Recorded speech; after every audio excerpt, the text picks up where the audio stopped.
బాలు మీనా చింటూని దత్తత తీసుకోవాలా వద్దా అని చీటీల మీద రాసి గుడిలో అమ్మవారి పాదాల దగ్గర ఉంచుతారు. ఇక బాలు మీనాతోటి ఇలా అంటూ ఉంటాడు. మా నాన్న ఏదైనా మంచి నిర్ణయం తీసుకునేటప్పుడు దేని గురించో ఆలోచించకూడదని చెప్తూ ఉంటాడు మీనా అని బాలు అంటూ ఉంటే, ఇది మన జీవితంలో తీసుకునే అతిపెద్ద నిర్ణయం అండి. అత్తయ్య కన్న కొడుకునే ప్రేమగా చూడలేదు. ఆ కొడుకు పెంచుకున్న వాడిని ప్రేమగా చూస్తారనేది కల. పైగా ఇది చింటూ భవిష్యత్తుకి సంబంధించిన విషయం. తేలిగ్గా తీసుకోకూడదండి. ఆ దేవుడి సంకల్పం ఎలా ఉందో తెలుసుకోవడం చాలా ముఖ్యం. మనస్ఫూర్తిగా దండం పెట్టుకుందాం అని మీనా చెప్తుంది. ఆ తరువాత చీటీలు తీస్తారు. కానీ అందులో వద్దు అని వస్తుంది. అది చూసి మీనా ఒక్కసారిగా షాక్ అవుతుంది. మనం చింటూని దత్తత తీసుకోవడం ఆ దేవుడికి ఇష్టం లేదండి అని మీనా చెప్తుంది.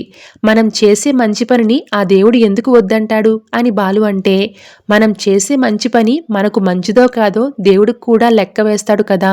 దానివల్ల రాబోయే కష్టనష్టాలు దేవుడు ఆపాలని వద్దు అంటున్నాడేమో అని మీనా అంటే, దేవుడు దిగొచ్చి నీకు చెప్పాడా అని వాదిస్తూ ఉంటాడు బాలు.